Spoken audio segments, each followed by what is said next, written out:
Greetings, this is July 28th, and we are looking at a weather forecast for the Bonaparte area. If you look to the lower portion of the screen here, I'll zoom it for you. Rain in the forecast Sunday afternoon, Sunday evening, up to 4.7 millimeters. That'll be right at the peak around 11 p.m., but there should be 6 hours of precipitation falling on Sunday. We're looking at a map of the southern interior of British Columbia, and this is on the firm's Fire Information for Resource Management system. We're taking a look at the infrared from yesterday and comparing it to today. And to keep apples to apples and oranges to oranges, I'm just going to turn on the MODIS C6 and the SQUAMISH VIIRS, and we'll make a comparison between those two systems. One comes early in the day, the MODIS, and the other comes the last in the day, the SQUAMISH. So they update periodically, and that kind of gives us a good cross section. And we're able to see visually without the screen getting too confusing and filled up with red dots. So let's jump right in. I'm using the topographical map. This gives us a chance to see the terrain in the background. We can see Okanagan Falls to the top of the screen, Osoyoos to the bottom of the screen. We're looking at the infrared from yesterday and now today. There was some slight northeastward movement on the fire east of Oliver and Osoyoos, but overall there's a reduction in the infrared that we're perceiving today. We still have the afternoon to go through, but there's no large expansion that happened overnight.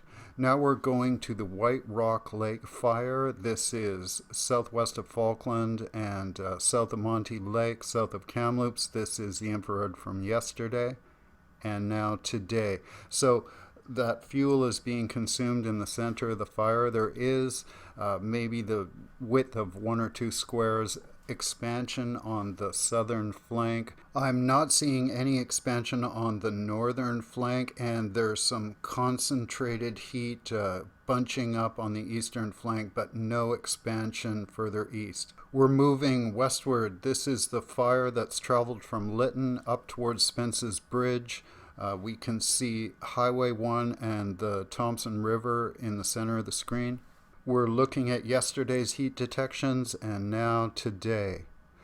Definitely a reduction in the amount of detections on this screen. Most of that intensity is an area just north of Dryknock on the highway and that southern flank, the southeastern side. Definitely a credit to wildfire crews pulling this off in dry conditions with those southwest winds. That eastern flank that runs along Highway 8 looks almost clear. We're moving a short distance north. This is the Tremont Creek fire. Ashcroft and Cache Creek are on the left-hand side of the screen. This is the infrared from yesterday and now today. That cluster of infrared on the left-hand side of the screen south of Barnes Lake, that's been reduced significantly. There is a lot of concentrated heat on the southeastern flank of this fire, but far fewer within the perimeter. There are a couple of spots that appear to have moved further southeast.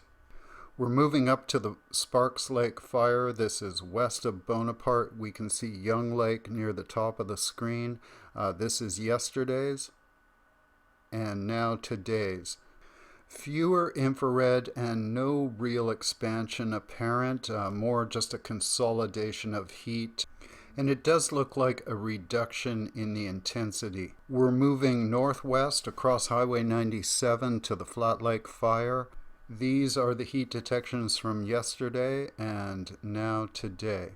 The northern flanks have fewer infrared, and the southern flank appears to be bunching up on the southwest edge. So most of that concentrated heat is moving to the west of Cunningham Lake at the bottom of the screen. We're moving northeast. This is Canham Lake. These are the heat detections from yesterday. There was that activity to the east of Schoolhouse and just to the southeast of Canham Lake. And looking at today, There are a few more hotspots. I'm not seeing any large clusters forming, just one or two outlying spots that have moved further east and northeast. We're going to move now to the Raft River fire. This is north of the Yellowhead Highway between Clearwater and Avola, just to the north of DRIVEBC. And we took a look at this in detail in the previous video. You might want to check that out. It goes through a lot of the different satellite systems just to examine what's happening with these two fires. This is the infrared from yesterday and now today. So there was that push eastward on the lower Raft River FSR fire. The northern one, I'm not seeing a lot of change. We've now moved south to the Shuswap. Adams Lake is at the top left of the screen. Sicamous is at the bottom of the screen, about center. This is yesterday and now today. Not a lot of movement. There was some northeastward movement in the Sicamous fire at the bottom of the screen, but generally these fires are aging in place. We've moved a short distance southeast. This is the North Okanagan. Monachees are on the right-hand side of the screen. We're looking at Maple Lake, Sugar Lake at the bottom of the screen. This is yesterday and now today. I'm seeing a reduction in infrared and no expansion outside of the perimeters established yesterday. Keep in mind we do have those winds in the afternoon, so there can be changes on any one of these fire zones. We're now looking at south central BC. Arrow Lakes is just to the left of center. Kootenay Lake is over to the right hand portion of the screen. Nelson is about center, and we see that fire just to the north of Nelson. Now we're rolling into today. I am seeing fewer infrared. Let's put it on a generic background just to see if there's a change. This is yesterday's infrared and now today. It looks like fuel is burning out in the center of these fire zones, but the perimeters are not expanding. That's a good sign. And I was looking for any southward expansion on the Nelson one, just not seeing it. We're back to windy now, looking at the Bonaparte area. Winds coming from the west, 4 kilometers an hour. If we look around the province, it really doesn't matter where you are in southern BC. Drive for 5 minutes and the wind direction is going to change.